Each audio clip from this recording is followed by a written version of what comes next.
Oh boy guys, Nintendo Switch news! Hey guys, Narkai here, and I know the setup is a bit different than you're used to, so get used to it, because some of the videos are gonna be filmed like this now, because like it's funnier, but also because like, we gotta talk about like the Nintendo Switch news. Of course we do! I mean, like, I'm super excited for all these games coming out. The thing is, finally 4K resolution, it looks like it could compete in the gaming market, and at least it's only $100 more expensive than the original one. I mean, like, how much more expensive could the games be? Many months later. I need to update my depression medicine, cause holy shit. Okay, so my lawyers have advised me that I can't say that. That Nintendo is amazing, the games are amazing, and Wind Waker GameCube is exactly what we needed. There's no need for the HD version because it just wouldn't make sense. It already exists. You could play it on your Wii U. Okay, but come on, that's only a small bump in the road. Sure, the GameCube thing is only a Nintendo Switch 2 thing, not on the regular Nintendo Switch, but that's fine. Everyone expected that. That's fine. And then they announced, my god, they showed a lot of games, like a lot of games. And then right in the middle of all of it, what we've all been waiting for, Deltarune 3 and 4. It's finally here. Okay, I'm joking. That was announced and it was amazing. But then we also finally got to see, look right there between that frame and that frame. There's Silksong, guys. It's Silksong. It exists. That's all you got. That's it. It exists. Okay, maybe I'm being too harsh. At least we now know that it exists and that it's being worked on for the Nintendo Switch 2, probably as an exclusive, along with many other games like Duskblood, which is essentially just Bloodborne 2, but only for the Switch. And they're bringing back Tony Hawk Pro Skater. Everybody loves Tony Hawk Pro Skater. Okay, but maybe I'm being a little too sarcastic because they also announced an amazing game that looks so fun called Donkey Kong Bonanza. You can be the coked up monkey you've always wanted to be, destroying literally everything in your path to destroy everything in your path. I don't know why we're doing it, but I'm all for it. And I can't wait to play this. What? What do you mean all these games are gonna be $80 to $90? What about the digital copies? 70? What do you mean 70? Who can afford 70? What? The camera you guys were advertising? The one for the game chat you guys finally included that Xbox had like 20 years ago? $90? Okay guys, I'm back. And it turns out we're fucked. And Nintendo thinks you should buy their games at the best and lowest prices. Because this is America. Okay, but where does that leave us now? Jokes aside and petty sarcasm aside, these are great games, along with an announcement of a new it's basically just a remake of Kirby Air Rider, now called Kirby Air Riders. It's confirmed. Nintendo, added the ER. Do with that meme as what you will. But still, like, these games are amazing. The Switch 2 is incredible. 4K, 120 FPS, and you could keep that FPS on the go with a lot of these games.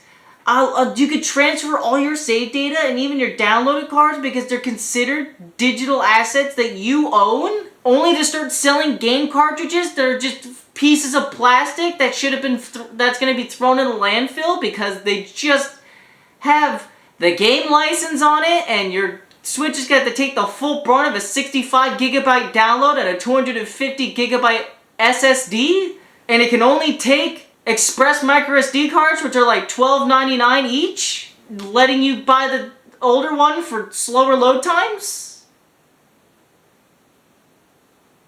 Many months later. So throughout the years, it's been like the hilarious go-to that Nintendo people will buy literally anything no matter what the price tag is. And at this point, I'm starting to fucking believe it because we went from the fucking soaring heights of the Nintendo Switch 2 and the Nintendo Direct displays where they announced Metroid Prime 4 and showed gameplay. We got a new Donkey Kong game where you get to destroy literally everything. Mario Kart, but it's fucking Forza. And we got a new Rhythm Heaven game finally, and many, many more amazing things They literally handed themselves a silver platter and threw it out and handed themselves a paper plate. Cause boy, what the fuck? You cannot make a console, hype everyone up for it, and then destroy any hype you had because of oh my god, these prices. They're insane. Okay, so I was a little harsh in the beginning, so let's start off with some of the good news.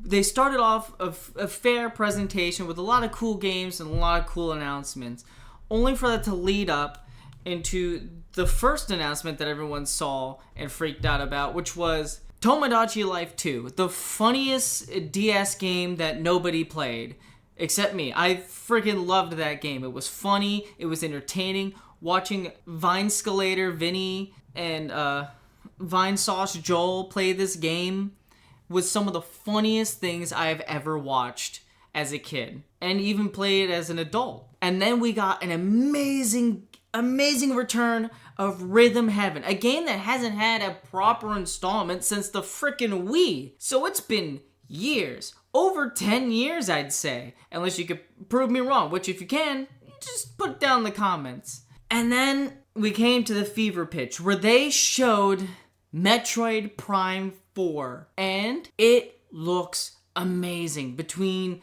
the new suit designs, between the color contrast, between the world makeup, between the new controls, and the fact that you can even, when they showed in the press case, you can even fucking aim with the Joy-Con like it's a mouse.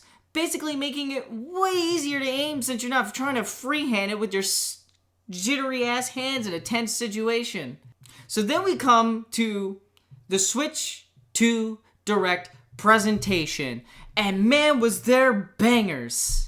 I mean, just the console alone and the upgrades are amazing, making it finally compete in a market that it hasn't been able to compete in many years since the Wii U. And I mean since the Wii U as in the Wii U is when they started going downhill. Okay, so it turns out that it's actually gonna cost you $20 to play the tech demo. Aren't Nintendo's people great? I'm so glad to be a Nintendo fan. I'm not being held at gunpoint.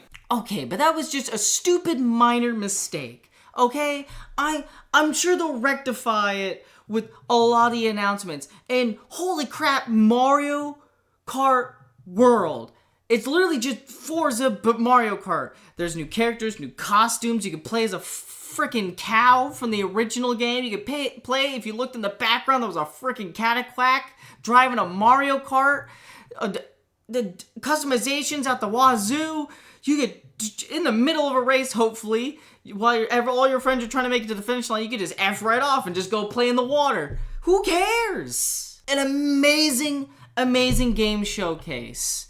And then we came to the a bunch of different updates, and then the GameCube emulator. Wind Waker is finally here, but it's not the HD version. Yay!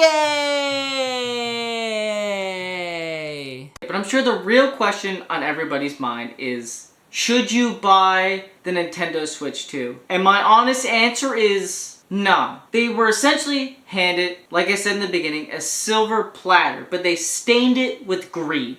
They took all the goodwill they had built up over the years from doing somewhat nice things, and this Nintendo Switch Directs, the both of them seemed like they were finally listening. Like they finally cared about the people that have been buying their games and loving them since the 1980s. But then they went and shot them in the back.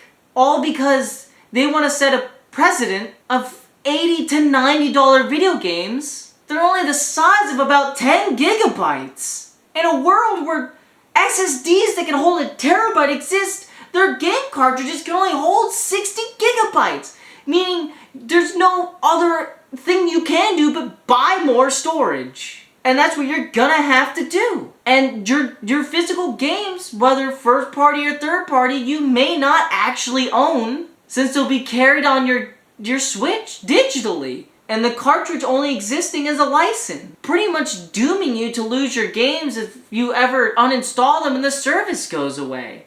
So what was the point, what was the message of this release? Because if the message was Nintendo hates their fans and Nintendo hates their consumers, then we all heard that message loud and clear. And I honestly don't know where to go from here. Because I was excited to maybe buy this thing.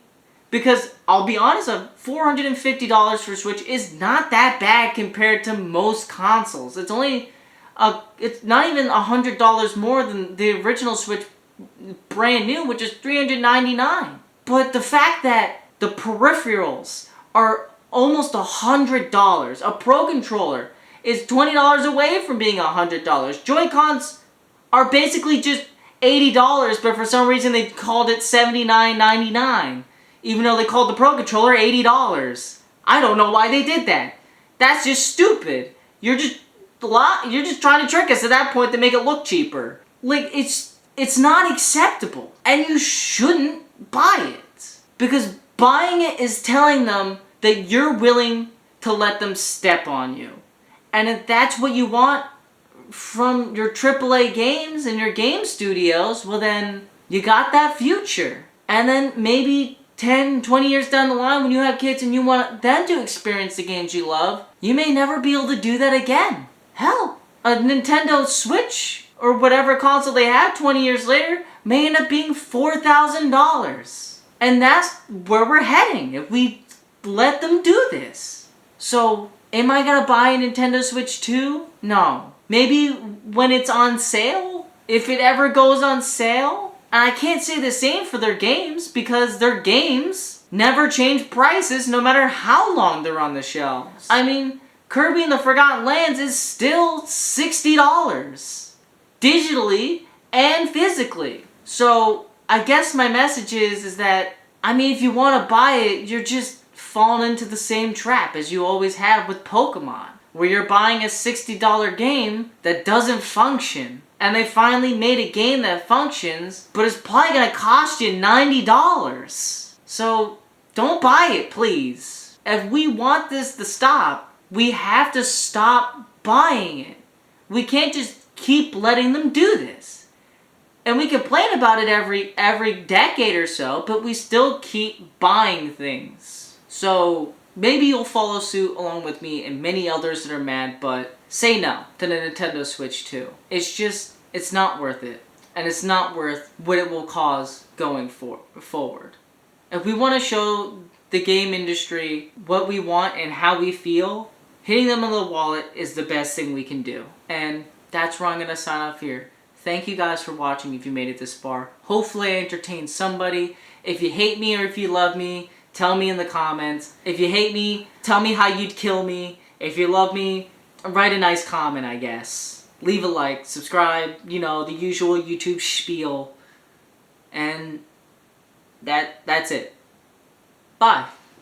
Actually, don't listen to me. I'm a hypocrite. I gotta have Donkey Kong Bonanza right now injected into my veins.